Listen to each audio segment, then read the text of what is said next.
It's all alchemy, it's all power. And what you're taking different contents and you're making form out of it. You must control the market value of what the thing People is that deserve you to sell. have love, and people deserve to have There's freedom. 14 people want that same slice of pie. How do you get the slice of pie?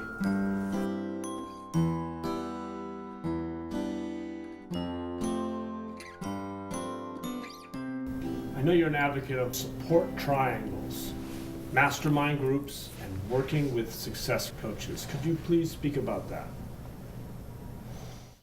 There's an old saying, no man is an island, no man stands alone. It's an old song. Human beings are genetically hardwired to create community. They've done studies with chimps where they put them in a room by themselves without any company and they die quickly. And then they give them a hanger shaped like a chimp with some fur on it and they live longer, and so on and so forth. So there's no question, human beings are social animals. And if you are egocentric, need to be the smartest guy in the room or gal in the room, you will suffer because there's no learning curve there if you're always the smartest person. So the key is to systematically create effective support systems so that you can maximize your potential. And there's 3 ways of doing that, and all are essential. One is a mastermind group, and if you're an entrepreneur, these are particularly valuable, because in mastermind groups, what you're doing is getting together with a group of other people, pretty much at the same level as you, who are in different areas. And by sharing ideas and brainstorming, you can move that process to the next level. And mastermind groups, that's actually an idea developed originally by Napoleon Hill, who wrote the wonderful classic book, Think and Grow Rich. And it's a book I recommend that anybody read who's interested in becoming successful. It's very important work. And a lot of my work, that's a foundation for the work that I've done now, taken to the next level. In addition to that, support systems are really important. And I like the idea of support triangles, where I get 2 other people, and those 2 other people and myself talk every day, every 2 days, every 3 days to knock ideas around. If you don't have a good support system, you're going to make poor choices. It's just plain simple. And the third is a success coach. And if I'm addicted to anything, it's the idea of success coaches. Every bit of success that I've had in my life pretty much comes from being mentored or coached by somebody wiser, more advanced, or more knowledgeable than I am in a particular area that I'm interested in. And it's interesting that in American culture, particularly, we love the idea of sort of the cowboy independent person who creates their own life. And historically, people did get mentored. People recognize that. And we spoke about short-term gratification before. In the need to have short-term gratification and what I call pseudo-peak experiences, people have given up the idea that they have to have a mentor and a coach. So what they do is they do stuff, but they sort of make it up as they go along. And 90% of the time, they flop. And the reason why they flopped is they did it by themselves, like they were living in a cave or something, and tried to figure it out themselves. So for me, I think it's insanity. And there's actually an old saying, which many people are familiar with, that the definition of insanity is doing the same thing over and over and again and expecting a different result. And many, many people who look to become successful, but because of embarrassment, shame, ego, refuse to get a professional mentor or coach. I'm not talking about your cousin or your sister or your good friend Bob or your mom. I'm talking about someone who is trained and skilled as a coach or a mentor. It has been the secret to my success all the way. Everything I've done as a writer, as a radio host, as a successful entrepreneur, as someone who's committed to public service, has been through mentoring and coaching. And to this day, I talk to coaches and mentors consistently on a daily basis. I have coaches on influence, on power, on sexuality, on business, on the emotions. I talk to coaches regularly. So those are 3 pieces of the puzzle: a mastermind group, support triangles, and consistent mentoring and coaching from someone who's professionally trained as a mentor or coach. ultimately, to achieve success, we're not to attempt it alone, is what you seem to be expressing, that we need the help of others. Could you explain a little more about that? Yeah, you need the help of others, and at the same time, it's not just any other. It has to be somebody who either is committed to the same vision that you're committed to. That would be one way of doing it.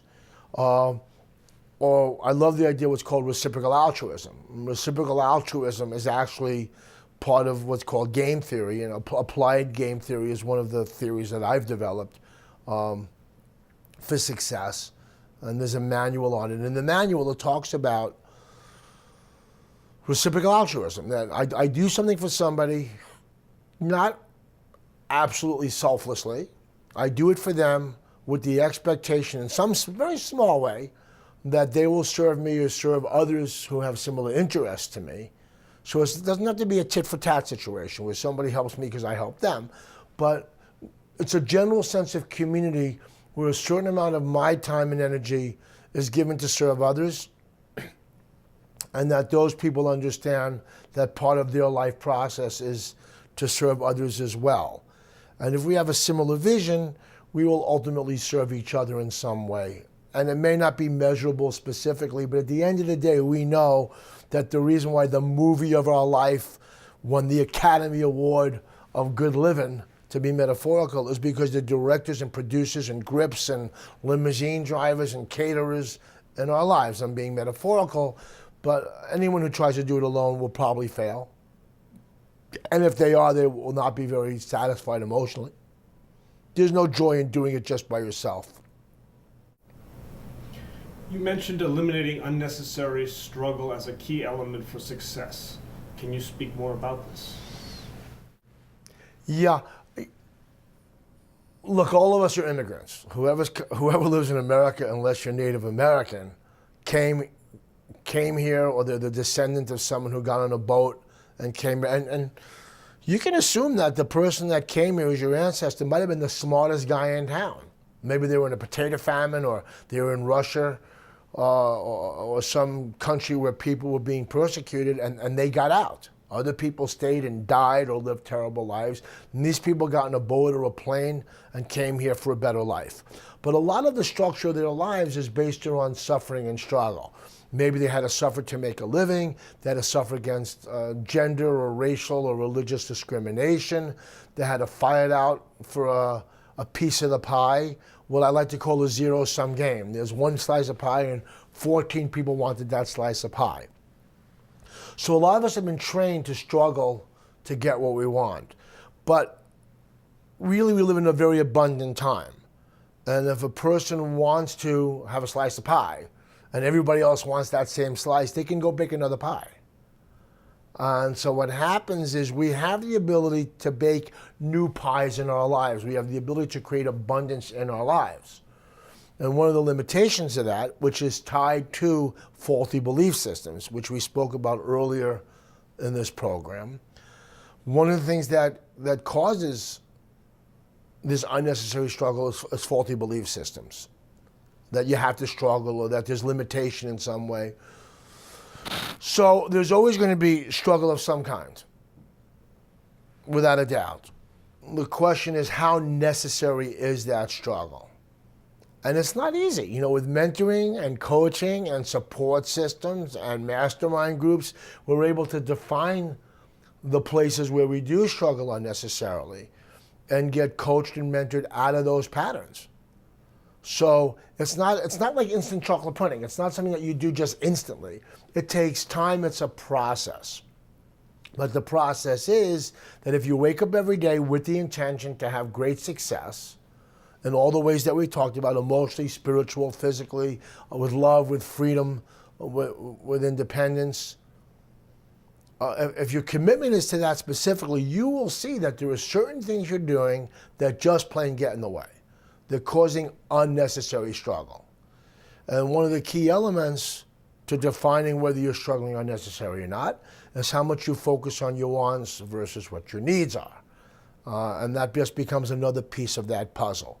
So if a person is willing to do so, they can have a life that is an abundant, joyous, loving-filled life that has very, very little unnecessary struggle. It's amazing for some people to hear, because if you just go outside, people just struggle consistently. It's unnecessary. Is often eliminating struggle is by diagnosing it and by seeing it as patterns Yeah. reoccurring in one's life? Well, there is a concept called self-assessment. And you bring up an interesting point. They've done studies, mostly among people who are involved in politics.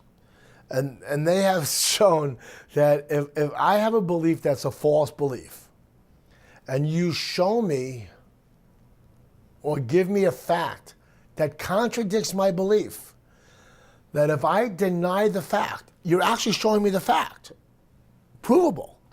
If I deny that fact, that chemicals go off in my brain that give me pleasure. So there are some people that actually get physical pleasure from denying the truth, denying the obvious, denying a fact. No matter what the cost may be to them long run, the short-term gratification is just that great for them. So the question becomes, how do you transcend that? How do you transcend a situation where I may be so addicted to a belief system or a way of being or a cultural myth that I'm willing to hold on to this thing no matter how much unnecessary struggle it causes me, because it feels great in the short run? And the answer to that is ruthless self-examination. The only way you can transcend that kind of bias is by ruthless self-examination. And what happens is, I have been in situations, I'm a teacher, I think I'm a fairly wise and intelligent person. There are patterns that I have that I am attached to. And I will talk to someone, they could be a plumber, a candlestick maker, a carpenter, and they can see what's going on so clearly. And they will point it out to me, and I didn't see it before. And if I take that information they have given me, and I engage in ruthless self-examination, I see that I cannot hold on to that belief system, or that pattern, or that habit without unnecessary struggle. So I think self-assessment is the key. And there are many, many systems of self-assessment, by the way. You can do a workshop on it. There are seminars on it. A great coach can guide you through self-examination. But you cannot do it without introspection, contemplation, and self-examination. It just cannot be done. It's a distinction between being an aware, transformational person and being the walking comatose. A person that just goes through their life without self-examination is really not alive. They're alive in the biological sense, but really not in any other way.